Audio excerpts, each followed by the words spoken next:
Hello. हम पिछले video में समझ चुके हैं कि समुदाय सामान्य सामाजिक जीवन में भागीदार कुछ लोगों का ऐसा बड़ा समूह है जो एक निश्चित भौगोलिक क्षेत्र में निवास करता है और जिसमें हम की भावना या सामुदायिक भावना पाई जाती है। अब इसमें हम समुदाय के आधार या आवश्यक तत्व क्या हो सकते हैं उनके बारे में बात करेंगे।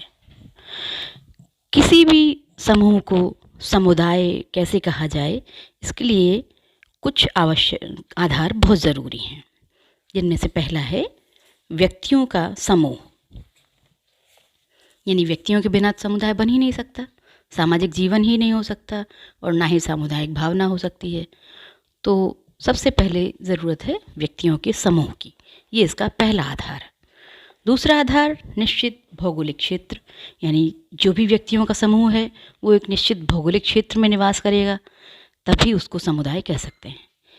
जैसे कोई गांव, नगर, राष्ट्र इसीलिए समुदाय होता है क्योंकि उसकी निश्चित भौगोलिक सीमाएं होती हैं। तीसरा सामुदायिक भावना। एक क्षेत्र विशेष में जब लोग लंबे समय तक साथ साथ रहते हैं, सामान्य जीवन बिताते हैं, तो उनमें हम की भावना आ जाती है कि हमारा गांव, हमारा शहर, तो इसको हम सामुदायिक भावना कहते हैं,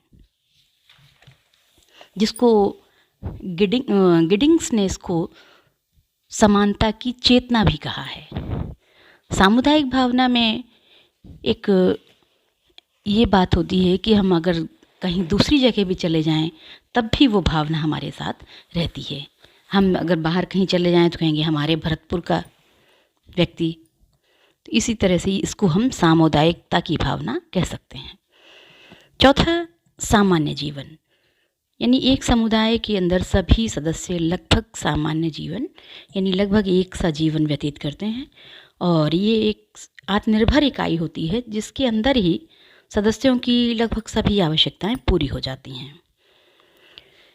जैसे एक जनजाति या खानाबदोशी झुंड, इसको हम एक समुदाय कह सकते हैं। इनकी सभी आवश्यकताएं आपस में ही पूरी हो जाती हैं और सभी का जीवन स्तर और विचार लगभग एक से होते हैं। पांचवी विशेषता के रूप में हम नियमों की एक सामान्य व्यवस्था को ले सकते हैं। सामान्य नियम, जिस वर्ग ने नियमों की एक सामान्य व्यवस्था पे बहुत अधिक बल दिया है, उनका कहना है कि इस लोगों को नियंत्रित करने के लिए इन नियमों का होना ज़रूरी है और समान नियमों से सभी बंधे रहते हैं, इसीलिए समानता की चेतना भी विकसित होने में सहायता मिलती है। छठा है अंतर समुदाय, यानी एक समुदाय के अंदर भी कई समुदाय हो सकते हैं। जैसे देश भी समुदाय है और देश के अंदर प्रदेश, नगर, गांव, तो इस तरह से कई छोटे बड़े समुदाय हो सकते हैं। और लेकिन इतने छोटे बड़े भागों में विभाजित होने के बाद भी व्यक्ति, एक समुदाय में रहने वाला व्यक्ति सामुदायिकता की भावना से बंधा रहता है। सातवां स्वतः विकास, यानी इसको ज़बरदस्ती इसका विकास नहीं किया जाता, बल्कि धीमे धीमे अपने आप विकास हो जाता है। जैसे गांव कैसे बनता है, हमारे गांव में एक उदाहरण दिया जाता है कि बाढ़ आई थी, उसके बाद कुछ परिवार एक जगह जाकर के बस गए और धीमे धीमे फिर वो नया गांव तैयार हो गया। इसी तरह से समुदाय विकसित हो जाते हैं।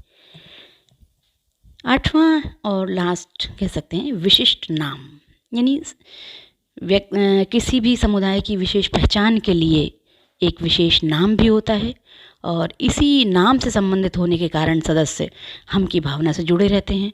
जैसे हम कहें हमारे भरतपुर के लोग, तो विशेष नाम कोई हालांकि आवश्यक आधार नहीं है, लेकिन सामुदायिकता की भावना को दृढ़ बनाए रखने के लिए ये ज़रूरी है। अब हम ये विशेषताएं हम कह सकते हैं कि कुछ ज़रूरी हैं और कुछ सहायक हैं। तो व्यक्तियों का समूह, निश्चित भूभाग, सामुदायिकता की भावना, सामान्य जीवन, ये तो आवश्यक विशेषताएं हैं, यानी होना आवश्यक है, और अन्य विशेषताएं सहायक हैं। यानी अगर सभी को हम आवश्यक मान लें तो शायद कोई भी समुदाय कसौटी पर खरा नहीं उतरेगा। तो मैकाइवर ने पहली 4 विशेषताओं को अधिक महत्वपूर्ण माना है। धन्यवाद।